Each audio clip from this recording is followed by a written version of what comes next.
Hello everyone, welcome back. আমরা যারা programmer অথবা ডেভেলপার রয়েছি, আমাদের কিন্তু অবশ্যই একটি GitHub অ্যাকাউন্ট রয়েছে, কিন্তু আমরা অনেকেই আছি যে GitHub অ্যাকাউন্টটি খুব সুন্দরভাবে সাজাতে পারছি না অথবা প্রপার গাইডলাইন পাচ্ছি না কীভাবে GitHub অ্যাকাউন্টটি সাজাবো।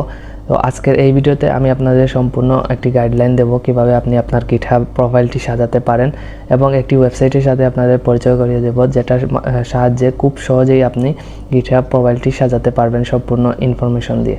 তাহলে চলুন আজকের ভিডিওটি শুরু করা যাক। এটা হচ্ছে আমার GitHub প্রোফাইল। এখানে আপনি যদি একটু লক্ষ্য করেন তাহলে দেখতে পারবেন যে আমার GitHub প্রোফাইলটি খুব সুন্দরভাবে সাজানো রয়েছে সব কিছু ইনফরমেশন দিয়ে।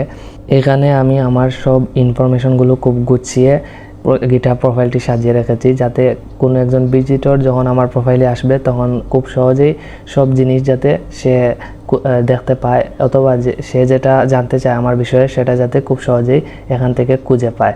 তো এইটা মূলত আমরা GitHub প্রোফাইল এর জন্যই সাজাই, যাতে কোনো একজন ভিজিটর যখন আমাদের GitHub প্রোফাইলে আসবে সে যে জিনিসটা আমাদের সম্পর্কে জানতে চায় সেটা যাতে খুব সহজেই আমরা যে সেকশনগুলো করে দেব সেখান থেকে সে খুব সহজেই বের করে নিতে পারে। এজন্যই GitHub প্রোফাইলটি সাজানো খুবই জরুরি। তো এইরকম একটি টেমপ্লেট কিভাবে তৈরি করা যায় GitHub প্রোফাইলের জন্য সেটা আজকের ভিডিওতে আপনাদের সাথে শেয়ার করব আমি। তো এই টেমপ্লেটটি আমি একটি ওয়েবসাইট থেকে তৈরি করেছিলাম, সেই ওয়েবসাইটটি হচ্ছে এটা। তো এই ওয়েবসাইটটির লিঙ্ক আমি ভিডিও ডিসক্রিপশন বক্সে আপনাদের দিয়ে দিব, সেখান থেকে আপনি এই ওয়েবসাইটে আসতে পারবেন এবং এখান থেকে আপনি আপনার সব ইনফরমেশনগুলো দিয়ে খুব সুন্দর একটি GitHub প্রোফাইল জেনারেট করে দিতে পারবেন। সব কিছু ইনফরমেশন এই ওয়েবসাইটের মাধ্যমে আপনি দিতে পারবেন এবং আপনার খুব সুন্দর একটি রিডমি জেনারেট হবে এখান থেকে। তো এখানে আপনি এখান থেকে টাইটেলটি দিতে পারেন, এখানে আপনার নাম দিবেন এবং এখানে সাবটাইটেলের মধ্যে আপনি যে স্ট্যাকটি নিয়ে কাজ করছেন সেই স্ট্যাকের নাম দিবেন। তারপর হচ্ছে এখানে কয়েকটি অপশন রয়েছে, এগুলা আপনি চাইলে রাখতে পারবেন অথবা আপনি যদি চান যে এইগুলা আপনার এখান থেকে কোনো একটি জিনিস আপনার GitHub প্রোফাইলে রাখতে চান না, তাহলে এইখান থেকে সিম্পলি এটা ক্রস করে দিলেই আপনার যে GitHub রিডমিটা জেনারেট করে দিবে এরা, তো এইটা ইনক্লুড থাকবে না। আপনি এখান থেকে এইগুলো যদি মুছে দেন যেগুলো আপনার প্রয়োজন নেই, তো এইভাবে করে এখান থেকে যা ইনফরমেশনগুলো রয়েছে সবগুলো আপনি ফিল আপ করে দেন একটু নিচে আসলে এখানে রয়েছে স্কিল। তো ফার্স্টে স্কিলে আপনার প্রোগ্রামিং ল্যাঙ্গুয়েজ বলছে যে কোন ল্যাঙ্গুয়েজগুলো আপনি জানেন, তো এখান থেকে আপনার প্রোগ্রামিং ল্যাঙ্গুয়েজ যেগুলো জানেন সেগুলো সিলেক্ট করতে পারেন এবং এখান থেকে চাইলে আপনি সার্চ করেও আপনার যে কোনো প্রোগ্রামিং ল্যাঙ্গুয়েজ বের করে নিতে পারেন অথবা এখান থেকে খুঁজে নিতে পারেন। এবং একটু নিচের দিকে আসলে এখানে ফ্রন্ট এন্ড ডেভেলপমেন্ট, তো আপনি ফ্রন্ট এন্ডে কোন টেকনোলজিগুলো জানেন এইগুলা এখান থেকে সিলেক্ট করে দিতে পারবেন এবং একটু নিচে আসলে এখানে রয়েছে ব্যাক এন্ড ডেভেলপমেন্ট, তো ব্যাক এন্ড কোন টেকনোলজিগুলো আপনি জানেন সেগুলো এখান থেকে সিলেক্ট করে নিতে পারেন এবং আপনি যদি মোবাইল অ্যাপ ডেভেলপমেন্টের কোনো টেকনোলজি জানেন তাহলে এখান থেকে সেগুলো সিলেক্ট করে নিতে পারেন। তারপর রয়েছে AI ML, তারপর ডাটাবেসে কী টেকনোলজি আপনি জানেন এখান থেকে সিলেক্ট করে নিতে পারেন। তারপর রয়েছে ভিজুয়ালাইজেশন, তো এরপর এর নিচে রয়েছে আপনার ডেভঅপস, তারপর রয়েছে backend as a service base, তো একটু নিচে রয়েছে ফ্রেমওয়ার্ক, তো ফ্রেমওয়ার্ক আপনি কী জানেন এগুলা এখান থেকে সিলেক্ট করতে পারেন। তারপর রয়েছে টেস্টিং লাইব্রেরিগুলা, আপনি যদি টেস্টিং লাইব্রেরি জানেন তাহলে এখান থেকে সিলেক্ট করতে পারেন। তারপর রয়েছে এখানে সফটওয়্যার, কোন সফটওয়্যার আপনি ব্যবহার করেন বা ইউজ করতে পারেন এইগুলো এখান থেকে সিলেক্ট করতে পারেন। তারপর স্ট্যাটিক সাইট জেনারেটর এখান থেকে সিলেক্ট করতে পারেন, গেম ইঞ্জিন, অটোমেশন, আদার্স। এরপরে রয়েছে যে সেকশনটা সেটা হচ্ছে সোশ্যাল, আপনি যে সোশ্যাল মিডিয়াগুলোতে অ্যাক্টিভ রয়েছেন সেগুলোর লিঙ্ক এখানে দিতে পারেন। এখানে সবগুলা সোশ্যাল মিডিয়ার লিঙ্ক দিতে পারবেন, ওনারা সব কিছুই ইনক্লুড করে রেখেছে। আপনি শুধু এখানে লিঙ্ক দিলে আপনার ওইখানে যে ওনারা যে রিডমিটি তৈরি করে দিবে সেখানে কিন্তু লোগো সহ আপনার লিঙ্কটি ইনক্লুড হয়ে থাকবে। তো এখান থেকে আপনি আপনার যে সোশ্যাল মিডিয়াগুলোতে অ্যাক্টিভ রয়েছেন সেগুলোর লিঙ্ক দিয়ে দিবেন। ওনারা যেভাবে বলছেন, যেখানে ইউজার নেম বলছেন ওইখানে ইউজার নেম দিবেন আর যেখানে লিঙ্ক বলেছেন ওইখানে লিঙ্ক দিবেন। এরপর একটু নিচেই আসলে এখানে কিছু অপশন রয়েছে, তো এই অপশনগুলা আপনি হয়তো নাও বুঝতে পারেন, তো আমি বলে দিচ্ছি এগুলোর কাজ কি। এইটা যদি অন করেন তাহলে এখানে ডিসপ্লে করবে আপনার ভিজিটর কাউন্টটা, আপনার GitHub প্রোফাইলে কতজন ভিজিটর আসছে সেটা এই এইটাতে চেকমার্ক করে দিলে সে শো করবে আপনার GitHub প্রোফাইলে। তারপর নিচেরটা হচ্ছে GitHub ডিসপ্লে GitHub ট্রফি।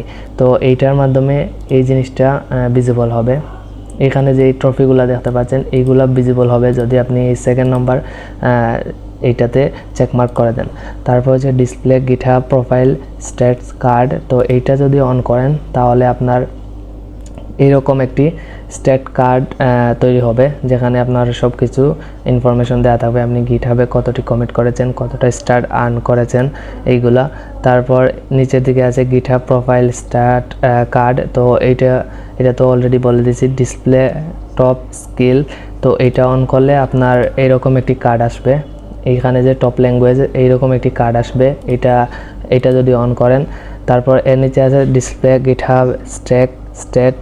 তো এইটা যদি অন করেন তাহলে এইরকম একটি কার্ড আসবে, এই অপশনটা যদি অন করেন। তারপর হচ্ছে ডিসপ্লে টুইটার ব্যাজ, এরপর হচ্ছে ডিসপ্লে লেটেস্ট ডেভ। এগুলা মানে এক এক রকম জিনিস আপনার জন্য জেনারেট করে দেবে বেসড অন আপনার যে GitHub-এর ইউজার নেম রয়েছে সেটার উপর ভিত্তি করে। তো এগুলা আপনি চাইলে আপনার রিডমি ফাইলে অ্যাড করতে পারেন। তারপর হচ্ছে আপনি যদি আপনার যদি বাই মি এ কফিতে অ্যাকাউন্ট থাকে, অথবা আপনি যদি চান যে মানুষ আপনাকে ডোনেট করতে চাইলে ডোনেট করার কোনো অপশন দিতে, তো এই দুইটা আপনি চাইলে আপনার ইউজার নেমটি দিয়ে রাখতে পারেন। তো এখানে ক্লিক করলে আপনার ডোনেশন ওয়েবসাইটে চলে যাবে এবং সেখান থেকে আপনার জন্য ডোনেশন করতে পারবে। তারপর এখানে সব কিছু যদি আপনার দেয়া কমপ্লিট হয়ে যায়, এই যে জেনারেট রিডমি বাটনটি রয়েছে এখানে আপনি যদি ক্লিক করেন তাহলে এই ওয়েবসাইট থেকে আপনাকে একটি রিডমি ফাইল জেনারেট করে দেওয়া হবে, যেটাতে আপনি এতক্ষণ যা ইনফরমেশনগুলো দিয়েছেন সবগুলা ইনক্লুড করা থাকবে। শুধু আপনি এইখান থেকে কপি মার্কডাউন যেটা বাটন রয়েছে এখানে যদি ক্লিক করেন তাহলে আপনার কপি হয়ে যাবে। আর যদি আপনি চান যে আপনি কি এতক্ষণ অ্যাড করেছেন সেটা প্রিভিউটা দেখতে, তাহলে এই প্রিভিউ অপশনে ক্লিক করলে আপনার সব প্রিভিউগুলো এখানে চলে আসবে এইভাবে। তো এই জিনিসটা আপনি এখান থেকে ক্রিয়েট করেছেন, এখানে প্রিভিউ দেখতে পারবেন। তারপর এবার এখান থেকে যে কোডটা আপনি কপি করেছেন সেটা নিয়ে আপনার GitHub অ্যাকাউন্টে আসবেন। অ্যাকাউন্টে আসার পর নিউ একটা রেপোজিটরি ক্রিয়েট করবেন। এখানে রেপোজিটরিটির নাম আপনি আপনার যে GitHub ইউজার নেম রয়েছে সেটা দিবেন। তো আমি GitHub ইউজার নেম আমার যেটা রয়েছে সেটা দিলাম। তো এটা দেওয়ার পর এখান থেকে অবশ্যই এটা পাবলিক রাখবেন। আর এখান থেকে অ্যাড এ রিডমি ফাইলে চেকমার্ক করে দেন ক্রিয়েট রিপোজিটরিতে ক্লিক করবেন। আমার যেহেতু অলরেডি একটা রিপোজিটরি রয়েছে তাই আর আমাকে ক্রিয়েট করতে দিচ্ছে না এই নামে। তো এই নামে একটি মাত্রই রিপোজিটরি ক্রিয়েট করা যায় এবং সেটা এখানে হচ্ছে স্পেশাল একটি রিপোজিটরি, কারণ এইটা হচ্ছে আপনার GitHub-এর যে ডিজাইনটি রয়েছে, মানে GitHub প্রোফাইল সাজানোর জন্য মেইনলি এই রিপোজিটরিটি ক্রিয়েট করতে দিচ্ছে GitHub। তো এটা অলরেডি আমার রয়েছে যেহেতু, তাই আমাকে আর দিচ্ছে না এটা ক্রিয়েট করতে। তো আমি আমার আগেরটায় চলে যাচ্ছি। তো এইটা হচ্ছে আমার যেটা রিপোজিটরি, আমি ওই ইউজার নেম দিয়ে যে রিপোজিটরিটি ক্রিয়েট করার কথা বলছি সেটাই এই জায়গায় আমি ক্রিয়েট করেছি। তো এটা যদি এডিট বাটনে আমি ক্লিক করি আপনাদের দেখাই কিভাবে আপনারা অ্যাড করবেন। তো এইরকম একটি আপনাদের সামনে পেজ আসবে, মানে এইটা পেজটা আপনারা যখন রিপোজিটরিটি ক্রিয়েট করবেন তখন অ্যাড এ রিডমি ফাইল ওইটাতে চেকমার্ক করে দিবেন। তাতে করে আপনাদের জন্য একটি রিডমি ফাইল ক্রিয়েট হবে এবং রিডমি ফাইলটি এডিট বাটনে ক্লিক করলে এমন একটি ইন্টারফেস আপনাদের সামনে আসবে এবং এখান থেকে আপনারা এই ওয়েবসাইট থেকে যে কোডটুকু কপি করেছিলেন সবটুকু এখানে পেস্ট করে দেবেন। এখানে যা কিছু থাকবে আপনাদের ওখানে অবশ্যই ব্ল্যাঙ্ক একটি রিডমি ফাইল থাকবে। তো ওই ফাইলে যা কিছু থাকে না কেন সব কিছু কেটে তারপর যেটা আপনি কপি করে আনছিলেন সেটা এই জায়গায় পেস্ট করে দেবেন। পেস্ট করে দেওয়ার পর এই জায়গায় কমিট চেঞ্জে ক্লিক করে তারপর কমিট চেঞ্জ এই বাটনে ক্লিক করলেই আপনাদের যে কোডটুকু কপি করে এনেছিলেন অথবা এই জায়গায় যে ডিজাইনটি আপনারা তৈরি করেছিলেন সেগুলা কিন্তু এই জায়গায় আপনাদের ক্রিয়েট হয়ে যাবে, অর্থাৎ আপনাদের ডিজাইনটি অ্যাপ্লাই হয়ে যাবে এবং যখন আপনাদের প্রোফাইলে আসবেন তখন এইরকম একটি ডিজাইন দেখতে পারবেন। তো এই ছিল আজকের ভিডিও। আমি আশা করছি যে ভিডিওটি আপনাদের অনেক উপকারে আসবে। যদি ভিডিওটি আপনাদের উপকারে আসে তাহলে অবশ্যই একটি লাইক করে দেবেন আর কমেন্ট করে জানিয়ে দেবেন যে নেক্সট ভিডিও কোন টপিকের উপর দেখতে চান। আমি ওই টপিকের উপর নেক্সট ভিডিও তৈরি করার চেষ্টা করব। সবাই ভালো থাকবেন, সুস্থ থাকবেন। আল্লাহ হাফিজ।